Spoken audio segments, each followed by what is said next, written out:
welcome to the TMZ podcast. I'm Charlie Neff. I'm Edward Lewis. Edward Lewis is our big top dog over at the sports department.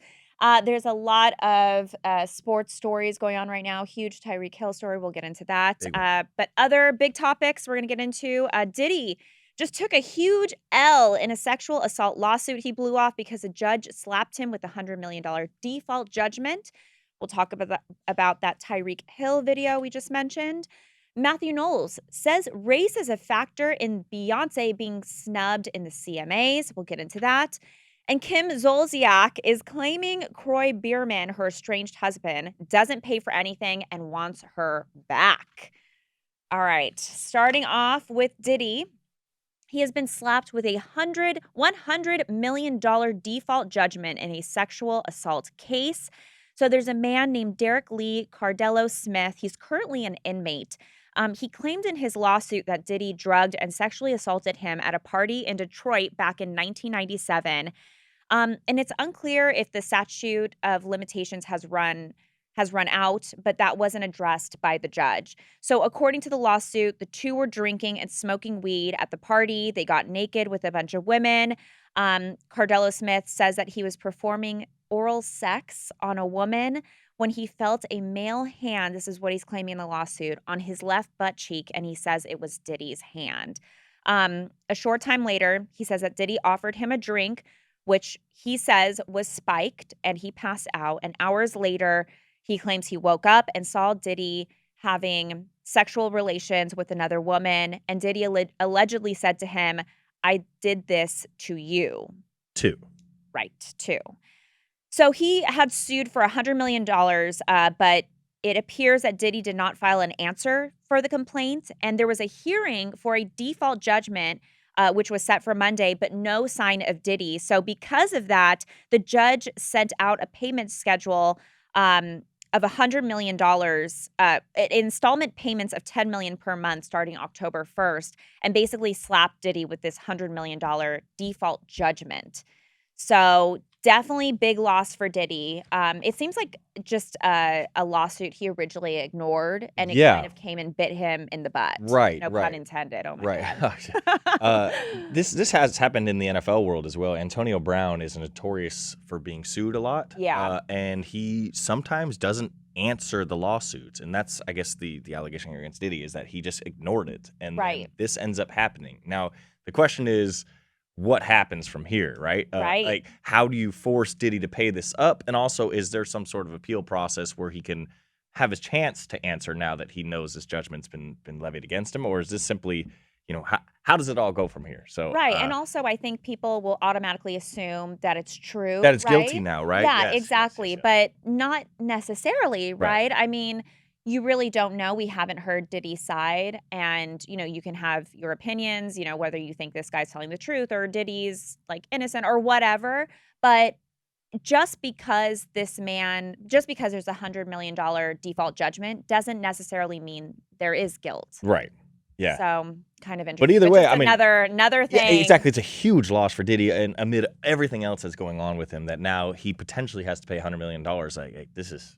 Man, what a fall, Every week it gets worse and worse for him. I know. All right, tell us about this Tyreek Hill video. So Tyreek Hill, the best player on the Miami Dolphins and arguably the best player in the NFL, one of the best top 10 players in the NFL, was pulled over. I'm sure you guys have seen and heard of it at this point. On Sunday morning before the Dolphins took on the Jaguars in their season opener at Hard Rock Stadium in Miami. Leading up to it, we really had no idea what was going on. Cops had said that Tyreek Hill was uncooperative and he was speeding, and then uncooperative during the stop. Tyreek Hill insisted that he did nothing wrong. Well, the body cam footage was finally released late Monday evening, and I could explain it to you, but I might as well just show it to you. This is after they pull him over for allegedly speeding, and take a look at what happens next. Okay. Keep your window down. Danny. Hey, keep your window down. Keep your window down. I'm gonna get you out of the car. As a matter of fact, get out of the car. Get out of the car. Get out of the car. Get out of the car right now. We're not playing this game. Get out. Get out. Get out. Get out. Get out. Get out! Damn. What part of Dallas you in? Oh my goodness. So this goes on for a few more minutes, or a few more seconds. They put their knee in Tyreek's back. Tyreek is on the phone with his agent, screaming, "I'm getting arrested." They eventually get him up to his feet and take him over the curb, and they ask him essentially to sit down, and he doesn't do it right away. And they appear Does he say something? Not really. They appear to knee him or kick him in the knee, so he falls down, and then he's screaming, "I just had recent surgery." They fire back with, "Well, did you have surgery on your ears because you're not responding very well?" I mean, this whole encounter is going to be explosive if it already hasn't been. I mean, it's already one of the most read things we've posted over the last 24 hours. There's a huge divide that I've seen so far. A lot of people are accusing Tyreek Hill of, as police say, being uncooperative. You can hear it repeatedly. They say, "Leave your window down," and he's not rolling his window down. They tell him to get out of the car. He's not getting out of the car. But then the other side of it is, was this necessary at all? Yeah. And you can hear him. They know this is Tyreek Hill at initial point. And so is it really necessary to rip the top receiver out of the league on his way to the game, throwing him on the ground? So see, that part I don't think is relevant. It doesn't matter who you are. You are responsible for obeying the laws. But, I mean, I think two things can be true here. I think, one, the police response is too aggressive. Excessive, yeah. The knee in the back thing, not necessary. Pulling him out like that, I think is not necessary either. Right. However, I will say for me, if I get pulled over, I'm like shaking. I'm like, what do you want me to do? Do you want me to, I will do every little thing because you also are scared, right? So I do think if they're saying roll down the window, my whole response would be to roll down the window. Right. And that's been the argument. And if you go to TMZsports.com, you can see the whole video. But before this, they knock on his window. So they pull him over and they knock on his window. And his first response to it is, "Don't knock on my window." And he's kind of being aggressive back. So, so there is. It's like you said. I do believe there's probably fault at both sides. I think if Tyreek Hill rolls down his window right away and says, "Officers, what can I do for you?" I think it's a much more calm scenario. I also think if the officer's a little more patient with Tyreek Hill, none of this happens as well. And again, it felt excessive. I don't think you need to be putting knees and backs. And then here's even the bigger issue, or one of the bigger issues. Calais Campbell and Jonnu Smith, two of Tyreek Hill's teammates, showed up on the scene. Right. And cops are screaming at them, berating them. Saying, "If you don't what? back up, we're going to arrest you as well." And they actually put Calais Campbell's in handcuffs for just being near the scene and offering to help the situation. So this whole response, I mean, this story is not even remotely close to over yet. They've launched an investigation. They're trying to see if the officers' actions were appropriate or inappropriate, whether they need to dole out discipline or not. Tyreek Hill has already talked about filing litigation against them. So this story has legs, and it's not ending anytime soon. And I mean, it's one we've seen all too well over the last few years, right? That police may or may not have overstepped their boundaries. Now we're all going to investigate whether they did or didn't. So. Wow. Crazy well, that story, is right? crazy. And we will keep you guys updated because obviously you guys are on top of this story. Big story. So moving on to Mathew Knowles. He says that race is a factor in Beyonce's CMA snub. So if you guys missed this, CMA nominations came out. Beyonce not nominated for anything. Shocking. And Cowboy Carter was a massive album. This was obviously her dabbling into country music. She had a really big song that came out of it. And she didn't get a single nomination. And I actually spoke to Mathew Knowles yesterday, and he told me that he didn't want to say it was racist. However, it speaks for itself. He also mentioned the past history that Beyonce has with the CMAs, which I totally forgot about. She had gotten some backlash when she brought out the Dixie Chicks during a performance at the CMAs in 2016. He says that the CMAs never apologized to Beyonce, and there was some bad blood regarding this whole performance. And he basically said that the people voting to get nominations are showing that it still comes down to black and white. And he says at the end of the day, there's more white people in America, and they always, at least the people that are voting, are not voting based on the ability and achievements, and are just keeping it a black and white thing. And basically that she hasn't been accepted into country music. But Shaboozey who's black, Yeah. is his major song is nominated for Best New Artist and Single of the Year. Yes, and Mathew is aware of that. What did he say to that? He still stands by what he said. Interesting. I think it's more, I don't necessarily know if it's a race thing. It feels more like a pop versus country thing, right? Like they haven't accepted her into the country world, right? Yeah, but like you shouldn't have it. There shouldn't be that where it's like, oh, we don't accept you. Oh, I agree. It should be basing just on the work. The music alone, yeah. Yeah, and I think there's been like that whole conversation, like, is Beyonce's Cowboy Carter, is it even country? And it's like, oh, you're taking in the instruments and the sounds and the twang. And I mean, just by listening to like the one hit that she had like from it, Texas Hold'em, that for sure was a country song. And it feels like it definitely should have been nominated for Country Song of the Year. Like it was one of the most played songs, and it's not. For me, that the CMAs aren't always. It's not like the Grammys, right? Where it's like, are the notes in the music industry? You know, like it's not this. I mean, I think they think they are. The CMAs are like more like what's cool and hip and hot and fun. Like, yeah. Well, then at that case, it feels like it should be in there. So that's what it does feel like. There's some sort of like a thing against Beyonce, whether it's race, whether it's pop versus country, whether it's something different, whether it's past criticisms, whatever. Like, because to not have even that song nominated, let alone the album nominated, it does feel like there's some sort of And look, it could be that the CMAs are snubbing her on purpose because of the history they have. Like we don't know the ins and outs of what happened during the. Do we know what other outside of Shabuzi?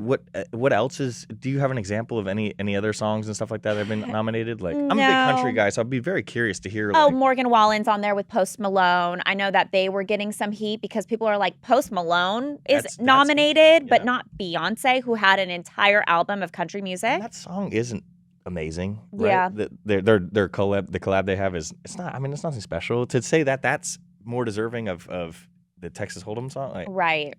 That does feel very personal. It feels personal. She should have been included, and actually, like not just included, but she should have been given a performance. Yeah. Maybe won something. Like she should have been absolutely embraced in the whole thing. That is surprising. Yeah.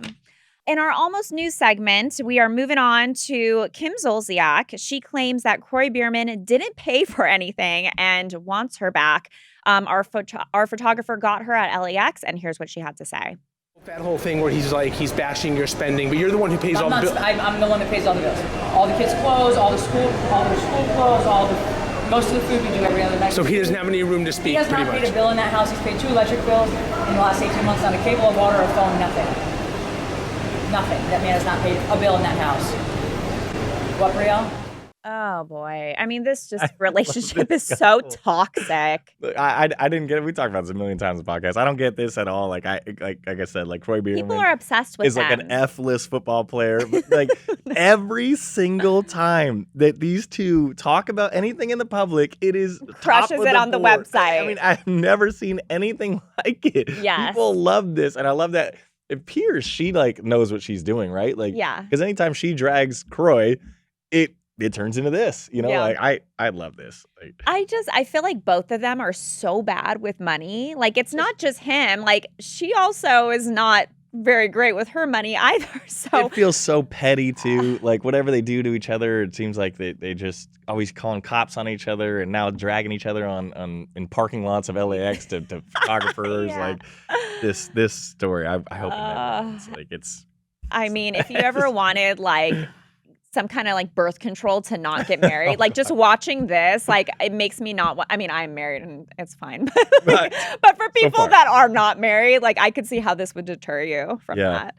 Okay, today in history. Today is TV dinner day. Okay. Did you grow up with TV dinners? I did, and it's shocking, like how unhealthy they are. I know they are high in sodium. Yeah, when you're like a kid, you eat them and you don't really understand. Now you go into the grocery store and you look at the nutrition fat. I mean, they're atrocious. Like, I mean, I eat poorly anyway, so it's not going to change my diet. Like, you'd rather go to like In-N-Out Burger and it'd be a significantly healthier meal than what you think is, a microwave dish. Yeah, you would think it'd be the opposite way around. Like, does a Lunchable count as a TV dinner? No. Okay, unless you have, I love Lunchables. Maybe perhaps the pizza ones. Do you microwave them? Those. You know, no, you don't microwave those. There's one you microwave. No, maybe not. No, Edward. No, definitely not a TV dinner. Okay. This day in 1984, Alex Trebek debuted as host of TV game show Jeopardy. Great show. Did you love him on Jeopardy? Yeah, I just was always upset that like I could never get anything right. Also, another tangent. Whenever sports are on Jeopardy, the people are comically bad at it, which makes me wonder like. So would I be considered a genius because I know all the sports trivia, but I don't know all the war history trivia? Well, but you have to know everything. But they don't know the sports. Yeah, that's true. And I feel like pop culture too. They're like, so, what is Billie Eilish? Right. And they have no idea. Super it's like wrong. Yeah. I don't know why you're considered genius because you remember war history and president history, but you're not considered genius because you don't remember. But there's also like geography. I mean, there's like all different kinds of. Oh no, okay, no geography for Edward. This day in 2011, the #1 hit was Maroon 5 featuring Christina Aguilera, "Moves Like Jagger." Great song. That is a great song. 2011. I feel like we were like better then. Like those were better times. Yeah. Do you remember what you were doing in 2011? I was at San Diego State. Okay, in college? Yeah. Oh gosh, college ed. No, I was a good boy back then. Oh, okay. Yeah, I was a real study. I was a nerd. It was great. What changed you? The women in the booze. I mean, Los Angeles. Moved up here and there were pretty girls. And All right. Lots of birthdays today. Arnold Palmer, the golfer. Oh, AKA the drink. Well, isn't the drink inspired by him? Arnold Palmer. He's famous. Do you like an Arnold Palmer? Mixing lemonade and iced tea. Iced tea. Yeah. It's like 3/4 lemonade, little splash of iced tea. I don't drink much sugar, so. Oh. But I would do like a spiked Arnold Palmer, maybe. Like that sounds. That sounds interesting. That sounds kind of refreshing on a hot day. Yeah, they should call it like shorten it and call it like the AP. I'll take an AP. I'm sure they do. Yeah, I'm sure they do. Also, Bill O'Reilly's birthday's today. Randy Johnson. I didn't know who that was. Pitcher? But yeah. Yeah. One of the best pitchers of all time. Oh, really? Yeah. Throws 100 miles an hour. Sad. Right, Sorry, Randy. I know who you are now on your birthday. Yeah. Matt Rife, comedian. My mom, my aunt, they love him. I got them tickets to see him. They were obsessed. Yes, he is controversial. Ryan Phillippe, one of the hottest men ever. And Karl Lagerfeld, designer. Okay, I didn't know who that was. Well, I'm not surprised with your Old Navy over here. Is that not Old Navy? I think it's Nordstrom Rack. No, Edward. It's giving Walmart sale. It's like Nordstrom Rack. Public opinion. See? We're probably gonna say $10 online. All right, guys. Well, thank you so much for joining us today, and we'll catch you tomorrow.